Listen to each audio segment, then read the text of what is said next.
मेरे प्यारे विद्यार्थियों, आज मैं तुमसे कोई साधारण पढ़ाई की बात नहीं करने आया हूँ। आज मैं तुमसे उस रहस्य की बात करने आया हूँ जिस रहस्य को अगर तुमने समझ लिया तो किताबें तुम्हें बोझ नहीं लगेंगी, पढ़ाई तुम्हें सजा नहीं लगेगी, और जो तुम पढ़ोगे वो जिंदगी भर के लिए तुम्हारे भीतर बस जाएगा।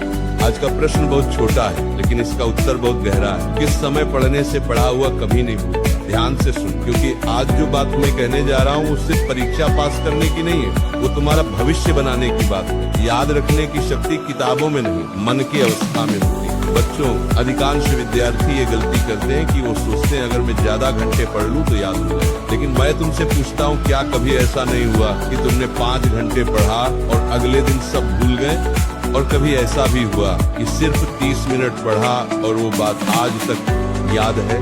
तो फिर सवाल ये नहीं है कि कितनी देर पढ़ा, सवाल ये है कि किस अवस्था में पढ़ा। याद रखना बेटा, दिमाग तब सीखता है जब मन शांत होता है। याद तब बनती है जब अहंकार नहीं होता। ज्ञान तब उतरता है जब भीतर शांति होती है। ब्रह्म मुहूर्त, वो समय जब दिमाग सबसे पवित्र होता है। अब मैं तुम्हें वो समय बताता हूँ जिसे हमारे शास्त्रों ने, हमारे ऋषियों ने और आज का विज्ञान भी मानता है, ब्रह्म मुहूर्त। ब्रह्म मुहूर्त क्या है? सूर्योदय से लगभग 2 घंटे पहले का समय। इस समय हवा शुद्ध होती है, मन शांत होता है, मोबाइल की दुनिया सो रही होती है, शोर नहीं होता, तुलना नहीं होती, अहंकार सोया होता है। बेटा, इस समय जो पढ़ाई की जाती है वो सीधी स्मृति में नहीं, संस्कार में चली जाती है। जो ज्ञान संस्कार बन जाए उसे कोई मिटा नहीं सकता। सुबह की पढ़ाई और रात की पढ़ाई में फर्क। अब ध्यान से सुनो, बहुत ध्यान से। रात में पढ़ने वाला विद्यार्थी दिन भर की थकान लेकर पढ़ता है। उसके मन में डर होता है, तनाव होता है,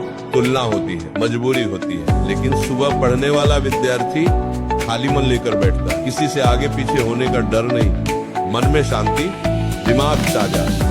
इसलिए सुबह की 2 घंटे की पढ़ाई रात की 6 घंटे की पढ़ाई से ज्यादा शक्तिशाली होती है। वो सबसे खतरनाक गलती जो याददाश्त खा जाती है। बेटा, अगर तुम्हें शिकायत है कि तुम्हें याद नहीं रहता तो पहले ये देखो, क्या तुम पढ़ते समय मोबाइल पास रखते हो, बार बार नोटिफिकेशन देखते हो?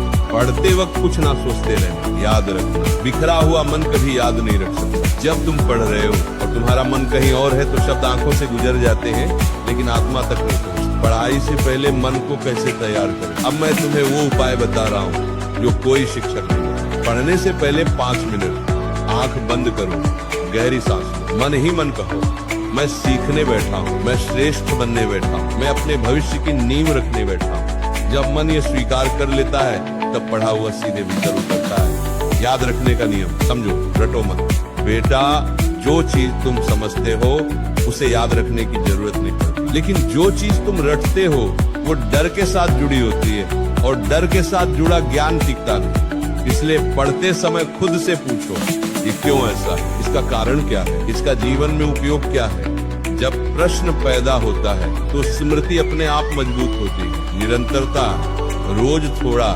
लेकिन रोज याद रखना। ज्ञान का सबसे बड़ा शत्रु है असंतुलन। आज 10 घंटे पढ़ा, कल बिल्कुल नहीं, ऐसी पढ़ाई कभी स्थायी नहीं होती। लेकिन जो विद्यार्थी रोज 2 घंटे एक ही समय एक ही जगह पढ़ता है, उसका दिमाग खुद उस समय सीखने के लिए तैयार हो जाता है। अब मेरी आखिरी बात सुन लो और इसे मजाक मत समझो। जो विद्यार्थी आज कहता है कल पढ़ लूंगा, वही कल कहता है काश उस समय पढ़ लिया। समय किसी का इंतजार नहीं करता।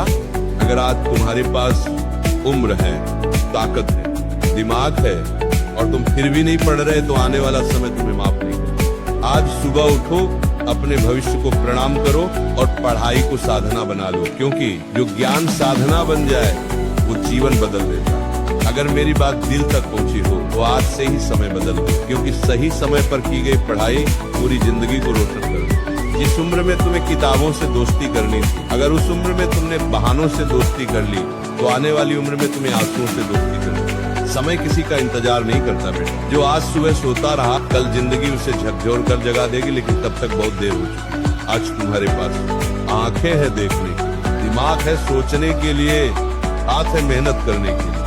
फिर भी अगर तुम नहीं पढ़ रहे तो याद रखना, ये गरीबी नहीं होगी, ये असफलता नहीं होगी, तुम्हारा खुद का चुना हुआ विनाश।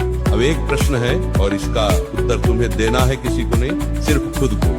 अगर आज भी तुमने तय नहीं किया, अगर आज भी तुमने समय को नहीं पकड़ा तो कल समय तुम्हें पकड़ लेगा और बहुत बेरहमी से पकड़ लेगा। अब फैसला तुम्हारे हाथ में है। या तो आज सुबह उठकर अपने सपनों के लिए तपस्या शुरू करो, या फिर कुछ साल बाद किसी और की कामयाबी को देखते हुए ये वाक्य बोलो, काश उस दिन बात मान ली होती। मैं यही रुकता हूँ, क्योंकि सच्चाई ज्यादा देर सहन नहीं होती। अगर ये शब्द तुम्हारे भीतर आग बनकर उतर गए हो तो आज से ही अपने समय को बदल दो, क्योंकि जो आज खुद को नहीं बदलता उसे कल जिंदगी बदल कर रुलाती है।